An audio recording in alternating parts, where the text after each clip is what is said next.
Okay guys, hey, pleasure to meet you. My name is Drew Whitney and I am one of the co-founders from Diploma Mulching. So Diploma Mulching was founded 5 years ago to help pay for the rising cost of college tuition.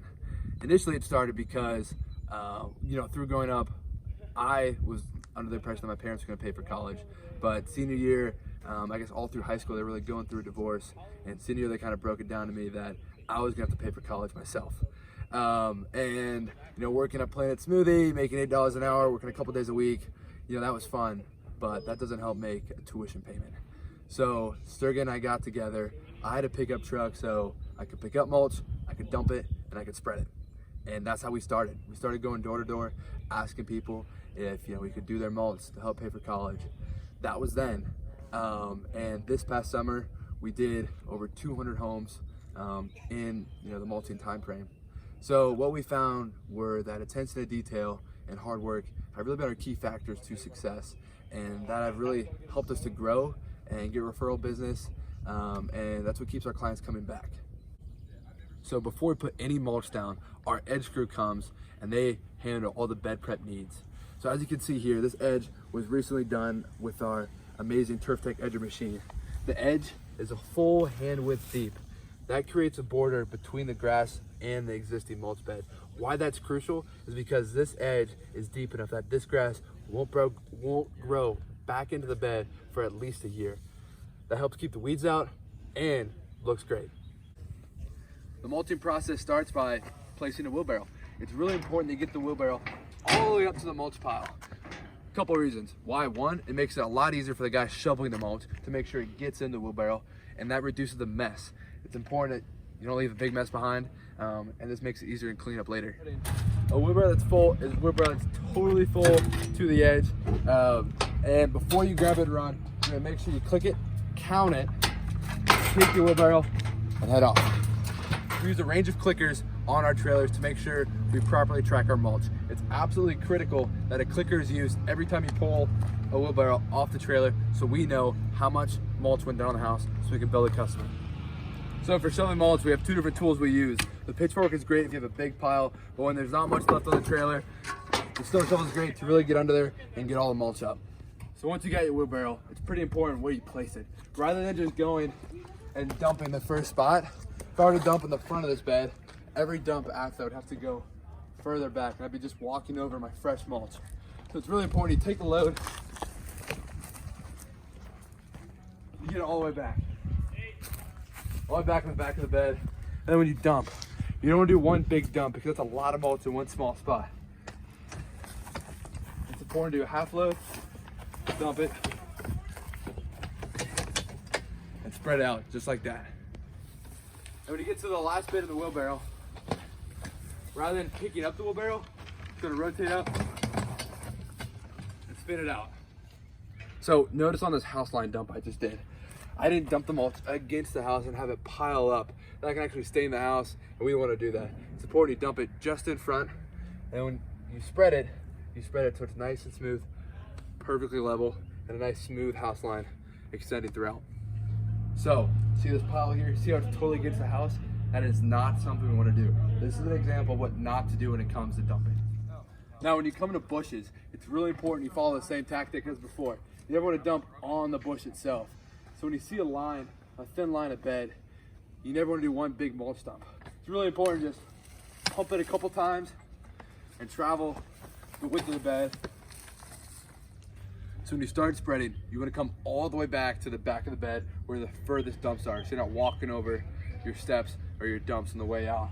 So when you start with a big pile, the key is to move the mass amount of mulch across the farthest area in like a tsunami wave type motion.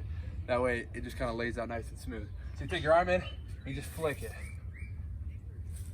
When you come to the house line, it's super important that when you leave here, it's crystal smooth. Just take some mulch and just brush your fingers over it. You don't want to have it spotty like this because that's not the look you want. Take your fingers over that, smooth it out so it's nice and smooth. So when we're spreading, the most important thing is depth. We estimate 2 inches thick, and that's about the depth of your first knuckle right there. If you go 3 inches thick, that's 50% more mulch on the house, and we want to avoid that as much as possible. So when we're spreading, 2-inch thick is what we go for. The best way to gauge that is kind of pull back and see where that original mulch layer is. Put your finger in there, that's roughly 2 inches. And just smooth it all out. So if you ever get too bare, you don't want to stretch the pile too thin where you're just mixing up the old mulch in it. That's not the look we're going for. 2 inches thick and spread it until the whole pile is 2 inches thick, nothing less.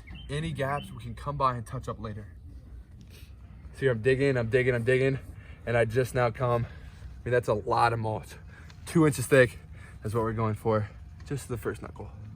Sometimes the edge screw doesn't get every single weed. So before we put any mulch down, it's really important you pull any weeds left behind by the edge screw. So as I'm spreading and working my way back from the house line, I see a thin area. What do? Do I keep spreading this mulch further down? No, I see a thin area here. I want to take this mulch and first touch up the area furthest back in the bed before going down, so I don't have to walk over all my hard work to touch this up later. That's what I'm gonna do. Now when you come to a big pile, you just want to pull it down all the way because it's real thick in that middle. So pull it down, and it'll go quite a long ways. And always just check to make sure that you're 2 inches. So when it comes to spreading mulch near the edge, it's really important we don't fill in the edge with mulch like this. We want to feather it just up to the edge. So the best way to do that is kind of take some off the top and just feather it in there so you can see the full dirt line totally exposed once we leave here. And that's really what we want to showcase. And then with this extra mulch, you push it up into the bed. If you ever come across a light, just like this landscaping light, there's a lot of mulch on it. It's really important the mulch isn't on it when we leave the job. So when you see it, give a nice brush and clean it off just like it was never even there. Sometimes you're gonna have a root that you just can't pull out. It looks ugly and we don't want that. So you snip it, cut it, pull it out. All right, so when it comes to the bushes, we want to make sure that first, before we start spreading, if we see any extra leaves in there, we want to pull them out. Then when we get to spreading, it's really important we get mulch all the way up under the bush. And if a pile's not always there, you just take it and just flick it in. So sometimes we have a really nice clean edge to work with, like the front of the bed. Sometimes in the back it's a little rough and it goes off into the wilderness. So what we want to do for this is just kind of gently fade it in into the back tree line. Some plants can be really delicate. So when it comes to spreading around the plant, it's really important to use caution. So you take a little bit of mulch, and the best way to do it is place it by hand. So we're gonna lift up the plant and be very gentle and mulch around the plant. Not on the plant, but nice and around the plant. So when it comes to mulching and you see stones or pavers or anything like that, to really make the landscape pop and make those pavers look nice and clean, we wanna take them up out of the mulch bed, set them in the grass, and then spread the mulch and put them on top. But the key thing to note is where the pavers came from and what they look like. So the best thing to do when you pick them up is set them in the grass exactly how you picked them up. Standard foot or two out, keep them all the same. Just like that. And then spread the mulch nice and evenly in the bed and put them on top afterwards to really make it stand out. So touch-ups are areas that are a little too thin and we couldn't get when we were doing our mulch dumps. For instance, like by the rocks up here, you can see that dirt spot, that is not something we want to have. So we're gonna take our mulch, I just want to throw it and cover that area. Getting on the rock is okay because we can come back and leaf blow it afterwards. So for any touch-up areas, you want to make sure the wheelbarrow gets all the way to the bed. And when you hand toss, you want to make sure it splatters, so it doesn't like stay in any clumps in the mulch bed. Best thing to do, get a handful and flick it. To make sure you just fully cover that spot with enough mulch. So it's really bumpy. That is not the look we want. If you ever see a mulch bed that looks really bumpy, just go over it, use your hand, your forearm, just smooth out those humps. Just by gently going over the tops of those and turning those peaks into valleys. So when it comes to touch-ups, even though the job might be completely done, it's a matter of looking at the mulch and making sure it's perfectly smooth. Sometimes there's wheelbarrow tracks, footprints, and the best thing to do is just get in there and smooth out. Get rid of those humps and smooth everything out so it looks like they were never there. Sometimes our edger machine will leave some dirt clumps in the grass. What you want to do is pick that dirt clump up, stay on the mulch bed, stomp it in, and mulch over top. If you ever see a pile of mulch in the grass, I mean, you can pick it up as much as you can, throw it back in the bed. When it comes down to it, you just can't get it all. So you want to go get a rake and just rake it out so you can't see it anymore.